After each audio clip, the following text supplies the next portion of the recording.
time to look back at the last Forge FC contest. Simply stunning stuff. And finally, their goal. Here is Match and Review. My word, what a rocket. With Anthony Urciuoli on the Forge Audio Network. Hey, Forge fans, it's the Forge Audio Network. I'm Anthony Urciuoli. This is the Match in Review. Forge FC. Halifax won the final from Tim Hortons Field in Hamilton on a Saturday afternoon. Forge, I got to tell you, from start to finish, they played well. They played their game. Forge did what they wanted to for the most part. The flow was there. The ball possession was there. The control was there. What wasn't there is that clinical finish. That final touch was just lacking in this one. And sometimes you can chalk that up to it being early in a season. You know, preseason isn't quite what it is in some other leagues. You don't really get the kind of time that other leagues do in terms of just being able to refine things before the season starts a lot of times. And we've seen this from Forge over the years. Slow starts to a year. It takes them some time for various reasons. I mean, you have a lot of talent packed into one roster. Not everyone can play. Sometimes just that rhythm isn't quite there. But the rhythm was there today. I mean, Forge was the better club. And really, Halifax scored their goal after really not doing much. Early in the match, Noah Jensen had a chance that went off the crossbar. Forge had a lot of chances, actually. Some miscues from the Halifax keeper. And it was Jan Filion in goal for Halifax. And he got a little aggressive, got out of his net. Forge had some chances there with some scrambles, and just that final touch wasn't there. Unlucky with the bar on the Noah Jensen chance. Forge came out with a bit of a different lineup, a little different than what we've been used to, right? Jordan Hamilton started in that striker position. They're still trying to get him going. He did score in the season opener, but he's a guy that's going to be relied on heavily for Forge this season, and they're trying to get him going. Kwesi Poku started on the left wing, David Chouanier on the right wing, and the midfield, Noah Jensen, Abu Sissoko, and Alessandro Hojab-Rapport. Malik, his first ever start with Forge at left back. So a guy that's mostly been counted on as a center back moved as a left back. So Malik started there, and then it was Garvin Matusala and Mandrakar James playing in the center of that defense, Razard Rama on the right side. So a bit of a different look on the left side with Poku and Malik. And ultimately, you know, it was that right side with Chouanier, the way he, Sissoko, and Rama hooked up, and sometimes Jensen when he switched. They had a lot going there. The triangles were there. The movement was there. Again, it just lacked. It lacked that final touch. That clinical touch just wasn't quite there for Forge FC in this one. So let's take you through the scoring summary. Halifax opened the scoring first, 42nd minute. Farron making it 1-0. Rampersad with the assist. And all of a sudden, Forge goes into the locker room down after a pretty good first half. They're trailing going into the final 45. Wanderers opened the second half with a yellow card. It was Calgary. They made a couple of switches. Halifax did what they do. They sit back, they defend, they try to beat you on the counter. And they weren't all that dangerous on the counter. Certainly some opportunities. I mean, these are professional soccer clubs. Of course, there are going to be some opportunities, but nothing sustained for Halifax. It was really just Forge trying to break down that low block that Halifax was throwing at them. Forge would make 4 changes. Pasillas came on, Borges came on, Ashton Yodi Janssen came on, Campbell came on in 2 separate substitutions. Ashton Morgan also came on. So Forge using their lineup. 5 players came on between the 64th and the 80th minute. And then finally, in the 89th minute, Woobens Pasillas. Now, the beauty of this goal is the few touches that happened before the finishing product. Mandrakar James. We're going to talk about him a lot. In fact, we're going to be joined momentarily by Benedict Rhodes, CPL analyst. He was here at Tim Hortons Field watching the match, as was I, but he'll offer his perspective as well. And I'm positive we're going to talk about Benedict James. He, as a center back, he does his job. We know what he can bring defensively, but it's what he can add to the attack that I think is what separates himself from a lot of defenders in this league. Benedict James forcing the issue, pushes the ball into the area, makes a run, gets past hit the defender, and then delivers diagonally back into the top of the area. And Sissoko lets one rip. Pasillas, right place, right time, off his body and in.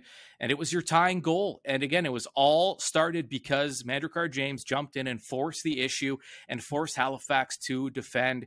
Now they're on their heels. Now they can't account for all the bodies. So when you have a center back joining the attack, it creates, you start outnumbering the opposition. And it led to Forge's tying goal, 89th minute. So Forge salvages a point. They start their domestic campaign with a pair of draws, both at home. And now they hit the road for a match on Sunday against Pacific. Before we get there, though, and before we get to Benedict Rhodes, let's throw it down. Let's hear from Forge FC head coach and technical director, Bobby Smirniotis. Yeah, we need to be a little bit more clinical in that final third. We've got a lot of the ball. We've got a lot of opportunities. It's not just possession to possess. We've gotten in behind them in a lot of situations. We're in the final third. We're in their penalty box. You got to be clinical. And, I give credit to the guys. We kept on going. And, that's where the goal comes from. It comes from all the processes of our play. We knew that they'd want to look at some counter-attacking opportunities or quick switches of play. We controlled that for the most part, but they got us on one time in the first half. And I think when a team like them or any team gets one goal, it gives them the comfort of trying to hold on from there. So, we just got to be a little bit more clinical in that final third. Saying that, and I think it was the 3rd minute of the game, Noah Jensen's hit the crossbar. Those moments change a lot in these types of matches. Yeah, first and foremost, something I tend to do over the years. If you look at the first 4 or 5 games of the season, there's usually a lot of rotation in the squad. I know what's important is the end result, and the end result is 28 games. Plus whatever in the past it's been playoffs. So you have to make sure that you're engaging your players. That's important. I think we've seen in this first week a lot of injuries around the league, and it's important to have your players engaged so that they're prepared to step up. So there's been a healthy rotation in the squad, and I think that will continue over these first few games as we kind of get to the guys that need to get the business done. But of course, when you have quality players, that always helps in making your life easier. From having to make substitutions, it makes your life a little bit more difficult when you have to put a starting 11 on the field. Yeah, and you heard Bobby talk about the fact that they just need to be more clinical, and I mean, how do you get there? Because it's not something in training. These are quality players. They know what they need to do. They know how to finish. They know how to score goals. But when it's lacking in a match, it's hard to simulate these matches in training. It just is. Woobens Pasillas at the podium, the goal scorer, the reason that a big reason why Forge FC was able to salvage a point, and I'm sure Pasillas will address the finish as well. Here's Woobs. Of course, it's important for striker to have that confidence, like you said. We all know that what the striker need to do is score goals. So when they have that opportunities to score goals, it's always good for us. So I'm really grateful for that. Of course, yeah, it's really good. I think we are really lucky to have that depth in our team. We know that anyone that's gonna start the game is a good player, and we know that if we need freshness during the game, we have a lot of players that can come and do the job too. So it's a good thing for us, an advantage for us. So I think it's really good for us. So Pasillas now, you could see kind of the range in his game. He scores one of the most perfect PKs you'll ever see against Laval in his Canadian Championship match on Tuesday. A few days later, he scores because he's just in the right place at the right time. And listen, as a striker, it's not always about that perfect finish, that clinical finish. Sometimes it's just about being in the right place. It's about making your runs and being in the right position and anticipating where that ball is going to be. End of the day, he's on the scoreboard, and that's going to help his confidence going forward. Let's now bring in our CPL analyst, Benedict Rhodes. Benedict, it was an interesting match because I really, Forge got the start they wanted, certainly some flashes. They played the way they wanted to. That final touch, that clinical finish it was absent. And it almost cost them all 3 points. They were able to salvage one, but they couldn't quite get that final touch. Yeah, this sport can be a weird one sometimes. In the first half, there was, I think, about 10 or 15 minute stretch where they had every single opportunity. The ball was almost exclusive in Halifax's half of the pitch, and they just couldn't find that final finish. Then 89th minute, it seems like they're going to lose 1-0. They score on a wild deflection after a save from the Halifax goalkeeper. So this sport can be a weird one, but I think ultimately, I think Forge did deserve 1 point, and that's what they got. Yeah, and we were both at the press conference, and we both spoke to Bobby, and we talked to Woobin Spasias, and both spoke about the importance of strikers just getting on the board, just getting goals under their belt. Woobin scores just one of a perfect PK in his last match against Laval. And in this one, he gets kind of lucky, but he was in the right place. Ball goes off of him. It's a deflection, and it's a goal. For a guy like him, especially with this Forge club, with the amount of depth they have up front, you have to think just getting on the board in a league match especially is big for Woobin. It's a guy who's going to be counted on this year. Yeah, absolutely. I think we've seen that so far this season from Forge. Jordan Hamilton took the penalty last week. Woobin took a penalty, scored again today. It's important to get these guys going, and so Bobby Sminero sort of said after the game, it doesn't really matter how they go in, I guess, as long as they do go in. And he said Woobin's a little bit lucky today, but it took a striker's instinct to be in that right position at the right time. And I do think he deserved a goal because him and Terran Campbell as well, fantastic off the bench, and were making a lot of opportunities and did end up getting one in the back of the net in the end. Yeah, Campbell was very noticeable, and he didn't play a ton of minutes, but as soon as he stepped on the field, especially in the area, he was dangerous every time he touched the ball. Again, there are only so many spots. There's talent. I mean, any one of these strikers could start for any club in this league. So it's a good problem to have, but also decisions need to be made. And Forge now with a little bit of a longer week.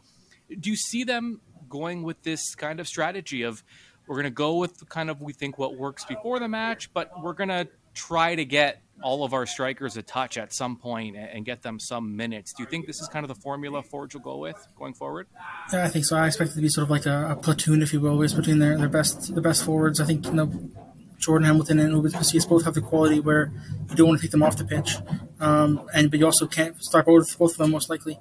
Maybe Woobin's on one of the wings, but that's not his best position. So I do think we'll see them interchange back and forth between the two of them all season long. And I guess if one of them gets red hot, I would expect to see them start the bulk of matches. But so far through these first few games of the season, I do expect them to kind of go back and forth until one of them really takes off. Mandrakar James was very noticeable in this one, involved in all kinds of stuff, and he, it's not his primary job, but he has already shown in only a few games that when he gets involved offensively, I mean, the things that he can do and the way he can kind of force the issue, his it's called determination is what led to Forge's goal, and he just forced the issue inside the area. It really is an X factor to have a center back that can contribute and push the offense like James can. Yeah, absolutely. I think he's shown an ability to play those long passes from the back line, and also when he's in the box, like you mentioned, he has that experience and that composure to be able to maybe take a touch and fire a shot off where some players might try to rush it. I think that was evident on the goal, and just generally when he's on the ball, he seems comfortable, he seems calm. He knows he can trust his teammates and they can trust him. So when you play like that, it's always going to be a positive thing, and we've seen that before with Forge and with their players. And James is just the latest on a long line, I guess, of strong center backs. Yeah, and he's a guy who he's new to the club, but he knows he's played with a lot of these guys before. He knows Coach Bobby, he knows his system, so he's not new in that sense. But even in this match, when things got kind of heated late, after the match ended, both clubs were kind of in each other's faces. Things got a little bit testy. James was at the center of it, defending his teammates. There's kind of that leadership there that he brings. And Forge, they have a guy like Malik, right? He does have a pro year under his belt, but he's still a young player.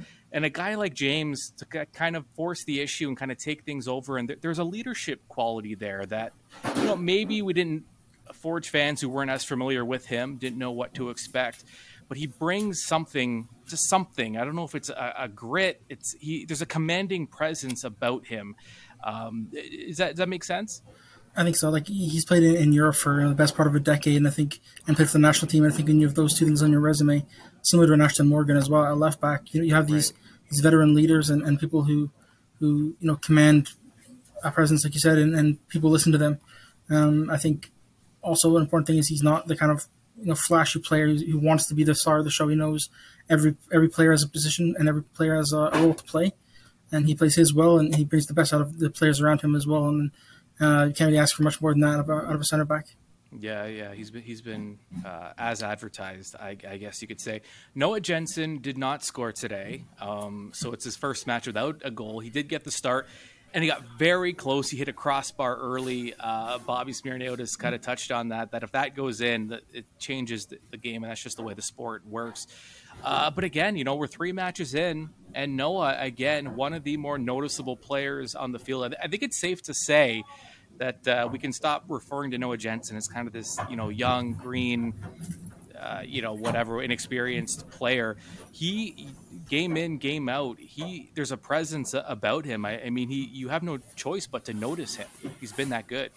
Yeah, absolutely. And I think, when you're missing a player like Kyle Becker, for example, having a player who can slot into the team pretty much seamlessly and play that role very, very well, that's a huge plus for Forge, and to have someone like Jensen who can, he started 3 games in a row. He can run for days. He does need a bit of a break. He can't start every game, of course, and can't play every minute of every game. But someone who can reliably come in and out of the team like that is crucial for any team, especially when you're playing at the level that he has these first few games of the season. All right, Benedict Rhodes, thanks so much for joining. And we're both in the stadium, so maybe we'll cross paths at some point before we leave. But thanks again. Always a pleasure. Thank you. Your final, again, from Tim Hortons Field in Hamilton, 1-1, Forge, Halifax. And the Hammers now hit the road after a pair of home matches to start their domestic campaign. And they will play their rivals out west, Pacific FC. Eastern time, that match starts at 8 o'clock. That's on Sunday. Make sure you tune in. And make sure you keep it locked to the Forge Audio Network, your official home of the reigning, defending, undisputed Canadian Premier League champions, Forge FC. All right, we'll talk to you soon. This has been Match in Review with Anthony Urciuoli on the Forge Audio Network. For the latest on all things Forge FC, subscribe on Spotify or wherever you get your podcasts.